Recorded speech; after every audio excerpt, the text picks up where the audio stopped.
it's been a new experience for me, a new challenge. You know, I didn't really expect to play the first 20, but that's just kind of how it worked out.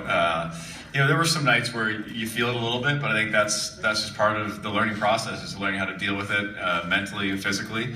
And you know, I've felt almost as good as I have all year in this past month or two. So every game I feel like I'm getting stronger almost. So it, like I said, hopefully, you know, it's only been 40 games, but hopefully for the next 40 I can keep it up. Casey Smith, pleasure to be in having you with us here today, and thank you very much. My question actually is for Steven. As I've been coming to Devils games for 32 years, and there's not a lot of guys who have the kind of drive that I think you have. How you are constantly charging down the ice and everything. I just wonder, what is it that's in you that makes you be that guy who's constantly down the ice, whether it be icing or whatever, power plays? You know, it's kind of the way I was, you know, brought up. My parents, and you know, hard work, and you know, I try to take it out there on the ice, and you know, never take a shift off. You don't know if it will be your last or if you'll play another game, so you know, you got to play it like it is your last game, and hope that it isn't. I like the anger fueled by Peter. Steven, thank you. Go ahead, who's next? Hi, my name's Alex, and I have a question for Corey Schneider. I know you played in Vancouver before you came to New Jersey. Is the atmosphere in Canada different from New Jersey? They're different, but they're unique in their own ways. You know, I think it was a good thing for me to kind of come into the league in Canada, because it is a fishbowl there, especially a place like Vancouver where there's no other really pro teams or anything else. So it's kind of 24/7. You have a hard time escaping it, but I also think it gives you a thicker skin and an ability to sort of, you know, not get distracted by things off the ice. And coming here, this whole area is just a great sports market, just the New York, New Jersey area. And it seems like there's always something going on, and the fans definitely have a different kind of passion, and it's great. You know, a little bit, you guys are a little rowdier, a little harder on the opposing teams, which is always nice to see. You know, the Canadians can be a little too polite sometimes, so it's good to see some old-fashioned hatred towards another team. But, you know, it's been a change, but I think it's been a great change, and I've enjoyed you know, playing here in this market. Corey, NHL Network was running the old spot the other day with you and Roberto Luongo from your day in Vancouver, when you were both obviously capable of being the starting job. And you talked about that fishbowl. How do you deal with all of that? Because you're competing with a friend, obviously. Yeah, I mean, again, it's tough, because a lot of it was media driven. Not to knock on you guys. No, that's media. not quite all right. But you know, I think it helped that, you know, Roberto and I got along really well, and we respected each other, and we had a good time together, and there was no problem between us internally. So you know, I think if we didn't like each other, or we didn't think the other one was any good, it would be a lot harder to sort of stand up there and compliment one another. But you know, it's kind of funny that neither of us are there now. Go ahead, sir. Oh. Hi, my name is Evan, and I have a question for Corey Schneider. How did it feel playing with Vern Brodeur last season, and did you learn anything from him? I learned nothing. No, I'm just kidding. I'm just kidding. No, that was a joke. No, Marty was great. He was good about not just trying to push things on me and tell me what to do, but anytime I asked him a question, he was more than willing to help. And obviously there are areas of the game that he was great at, like puck handling, that I can improve upon. So you know, I'd pick his brain about that, you know, what he was seeing, what he was reading, you know, how he played so many games all those years. And you know, it was a good experience. You know, I've gotten to play with two guys, Roberto Luongo and Marty Brodeur, who have been some of the best goalies of their generation, if not all time in Marty's case. So I think as a young goalie, anybody would jump at that opportunity. So it was good to see how Marty carried himself, and again, how he just brushed things off. He didn't let anything get to him, nothing rattled him, and he really just moved on to the next game. And you know, I'm finding this year really quickly, when you're playing every night almost, or you're playing 20 games in a row, you really can't carry anything around with you, because it's just going to seep into the next game. Keith, 2 years ago, you called Brodeur teammate. What was that like for you? Yeah, it was a great experience. You know, he grew up my idol, so it was fun to actually, back him up a few games and, learn from him on practice, during the games, off the ice. He's a great all-around guy. Thank you. Go ahead, sir. You're up next. Hi, my name's Sean. I have a quick question for each of you, if you can give me a quick one on this. What is your top moment, be it through juniors, college, or in the pros, of like the one moment that gave you the most chills, that like, if there's one hockey moment you have before you die that you'll remember? Enrique's goal has probably been mine.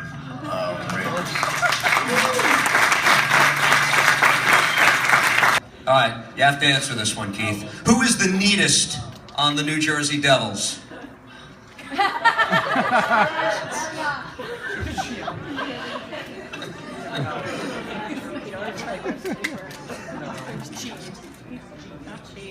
We're good. Kincaid, who do you have? Salvador and Camilleri.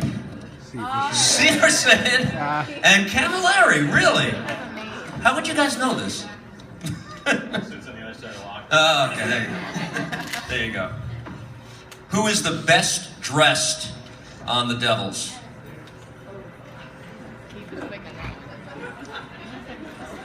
Me. 23 and 11, I like it.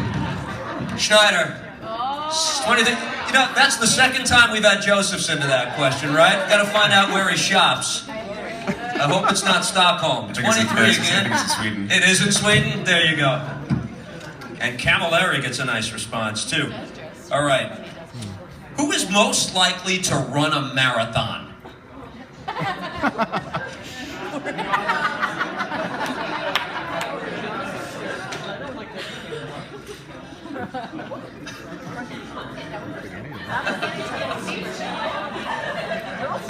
Last year, Marty Brodeur drove past Jaromir Jagr in a cab in Pittsburgh.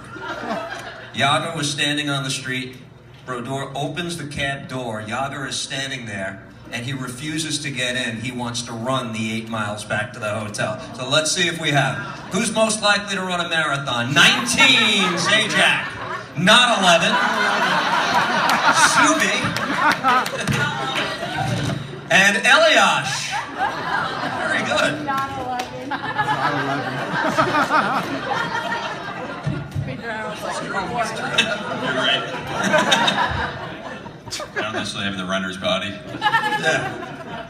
All right, this is where 8 got in trouble right about this time in the last session. Who is the first one voted off Survivor?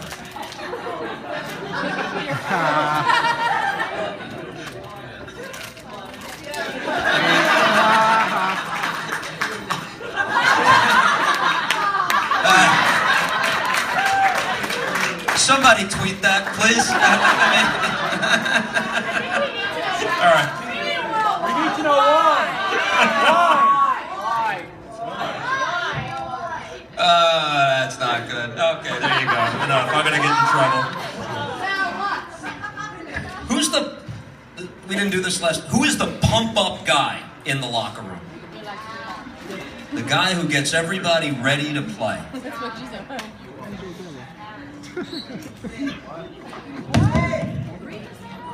The reveal.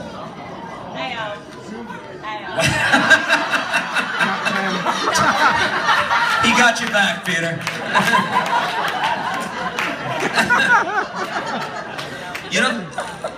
Which takes us to Scott Gomez joining this team a quarter of the way through. And it's funny that you guys answered that way, because I was surprised to hear that, coming in late in that process. But what's his voice been like in that room, fellas? Peter? I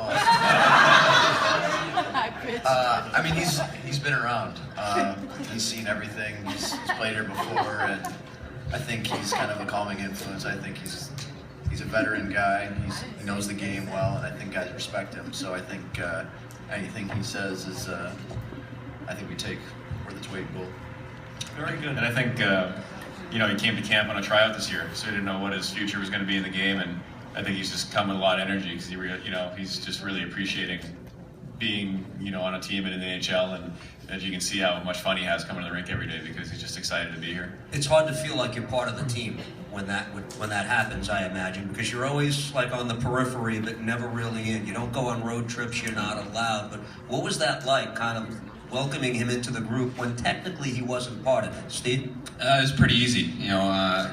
Gomer's, he's got a great personality, and he just kind of, like you said, he's got that voice in the locker room that when he talks, you're going to listen to it. And he was around at every practice, and you saw how hard he worked on the practice days and the days that we're here. So when his time actually came, he had been around us, and Gomer's, like I said, a veteran guy, so it's pretty easy to welcome him to this team.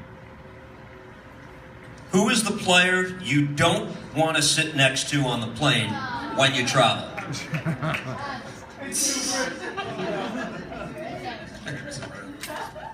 Here we go.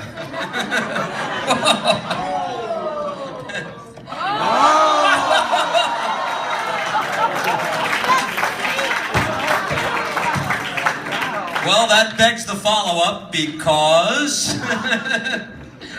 Anyone? Bueller? He sits next to his bathroom. Really? Oh, okay. For good reason. All right.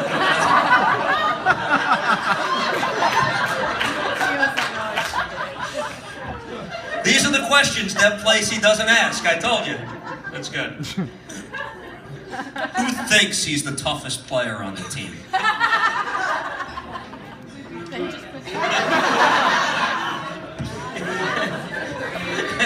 They're at the point where they're not writing anymore. They're just saving the 8 as the backup answer. Why are there so many fights lately on this team, by the way, guys? I mean, I gave the numbers for the first group. 7 fights in the first 37 games. Now there's been 9 in the last 7 games. Where's this coming from? Anybody? Yeah, I guess it is coming from Fraser. Well, I think obviously, we had a coaching change, and I think it was sort of a wake-up call to everybody that we need to bring a little more intensity and energy, and sometimes that manifests in fights, and that's, guys are effective and they change momentum. I think there's been games where it's definitely worked for us, where we've gotten a spark after a guy like Toots or Frazier or, Timmy got into a fight. So, maybe that's part of it. I don't know, but it sort of seems to line up with how that's worked out. I was afraid it's cliche when we sound this is going to really lift the team up. But when a 2-2 or a Fraser or a Sestito gets into that, what's it like on the bench for you guys when that happens? It's pretty awesome. I mean, to see a guy go to the wall for you like that, if it doesn't get you going, then I think something probably wrong with you. I mean, it's nice they're willing to do that for no reason at all, and sometimes to defend guys. I mean, and you have to respect it, I think. A couple more, I'm going to let you go. Who is the sloppiest player on the team? On or off? Now, you can't win both neatest and sloppiest. So. Gods.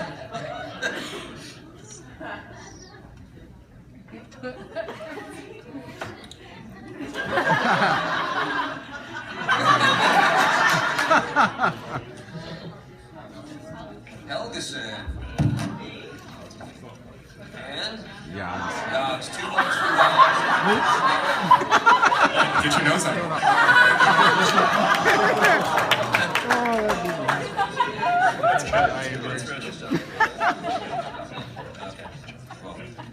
And I'll give you the last one here, guys. Who is most likely to know all of the lyrics of a Taylor Swift song?